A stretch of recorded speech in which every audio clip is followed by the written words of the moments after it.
皆さんこんにちは。夫婦グルメ旅行チャンネルです。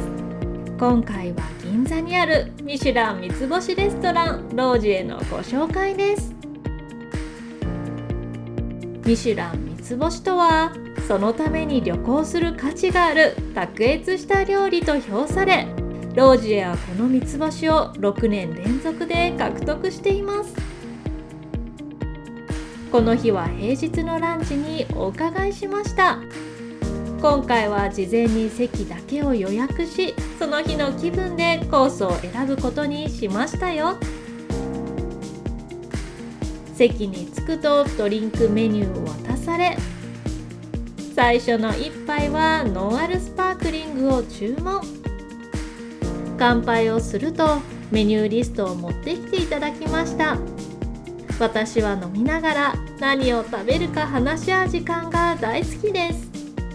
コースは1万7000円、2万2000円、5万5000円の3コースがあり、メイン料理で決めましたよ。メインはそれぞれ金華豚、熊本県産赤牛、鹿だったので、今回は2万2000円の赤牛にすることに。もし鴨肉があればぜひ鴨を食べたかったですね。無事に注文を終えると、まずはフィンガーフードから。小枝の形のものはスパイス風味のチップに人参のクリームと人参のマリネが添えられています。人参の甘みと風味が口の中にふわりと広がります。こちらはチーズのサブレ。チーズのクリームと夏トリュフが乗っています。チーズは香ばしくサクサクしていて美味しいです。こちらはターメリック風味のチップで、パプリカのクリームとチョリソーに辛みの少ないパウダーがかかっています。ターメリックとチョリソーは相性がとてもいいですね。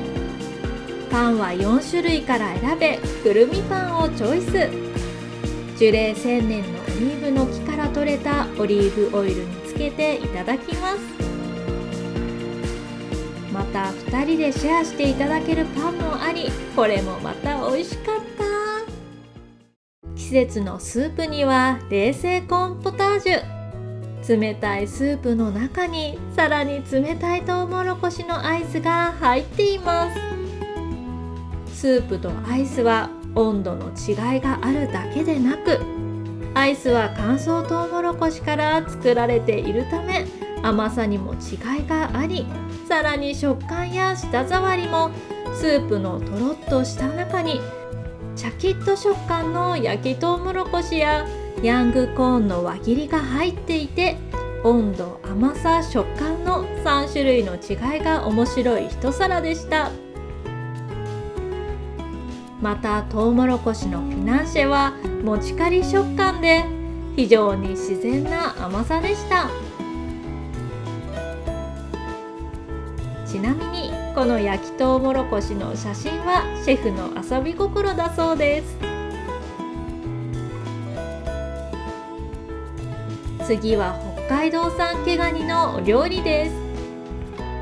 毛ガニのほぐし身の上にオシェトラキャビアと花穂じそが乗っています。周りの赤いゼリーは赤じそのゼリーになっており、中にはグリルしたナスのピューレが入っています。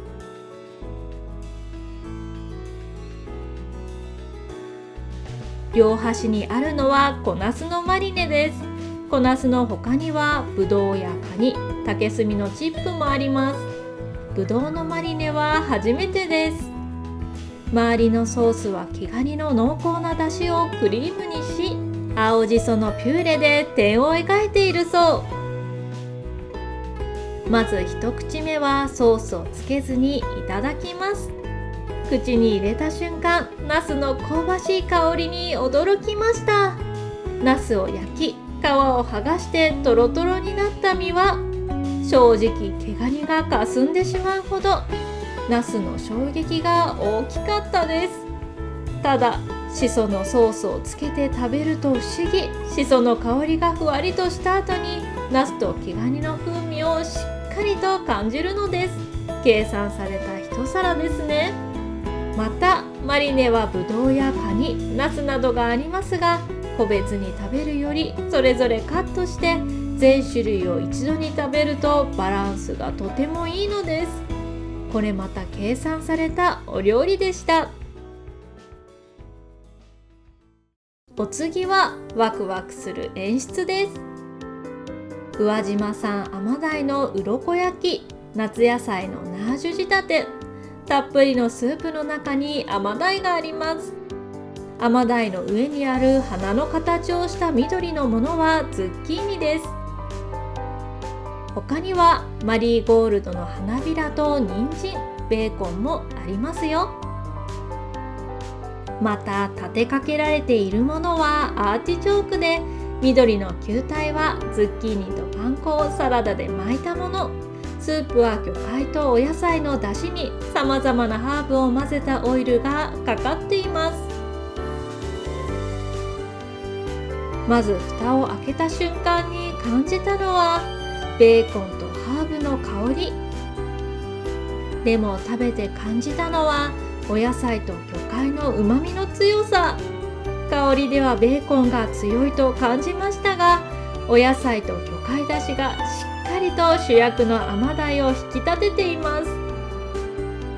甘鯛は鱗をパリッと焼いているので、身のふっくら食感とパリッと食感を楽しめます。そしてお次はメイン料理。メイン料理に合わせて赤ワインを注文しました。夫はオーストラリアのバスフィリップのピノノワールです。私はトロットビエイユを注文。バスフィリップはロマネコンティにも似ているという噂の赤ワインですが、残念ながらロマネコンティをいただいたことがないので比べられず。夫に一口もらったところ、まず華やかさと力強さの複雑な香りに驚きます。口に含むとタンニンのシルキーな味わいもあり美味しい。ワインを楽しんでいるとメインが来ましたよ。熊本県産赤牛のリブロースです。ご覧の通り素晴らしいサシが入っています。エシャロットは中にみじん切りされたさまざまなお野菜が隠れているんですよ。さらにその上にはそうめんかぼちゃとその上に白トリュフが乗っています。そしてソースをかけていただきました。ソースは子牛の骨から出汁を取ったフォンドボーです。とても美しい一皿ですね。肉は脂が甘く柔らかく、とてもわかりやすい美味しさです。そうめんかぼちゃは繊維質で一般的なかぼちゃとは全く違った食感と風味です。シャクシャクとして面白い食感。サマートリュフと一緒にいただきました。メインの後はチーズワゴンがやってきましたよ。チーズワゴンは撮影し忘れてしまったのですが、ウォッシュチーズや富山県産の竹炭のチーズなどをチョイス。ドライフルーツと赤ワインと一緒に楽しみましたよ。夫的にこのチーズの時間はとても楽しかったよ。帰った後もチーズとワイン最高と申しておりました。そしてお次はデザート。デザートは3部構成になっています。第1部はシャンパンのシャーベットにココナッツミルク、その下にはフレッシュメロンが隠れています。ココナッツミルクは甘くコクがありますが、シャーベットやメロンが爽やかなので爽快感のある不思議なデザートでした。そして第2部はとても可愛い一口デザートです。オレンジのゼリー、青リンゴ、チョコレートとカシスのムース、バナナのシュークリームです。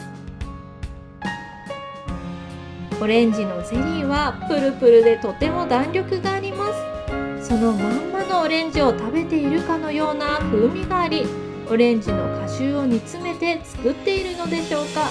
とても美味しいです。青リンゴも同様で食感は間違いなくケーキなのですが、香りがそのまんまの青リンゴなのです。こういうのって一体どうやったら作作れるのでしょうね。チョコレートとカシスのムースは想像していた通り相性がいいです。バナナのシュークリームもバナナの風味が強く、素材を存分に生かした4種のデザートでした。そしてメインのデザートがこちら。ラズベリーやブルーベリー、いちご、シャーベットの盛り合わせです。最後にクリームをかけていただきます。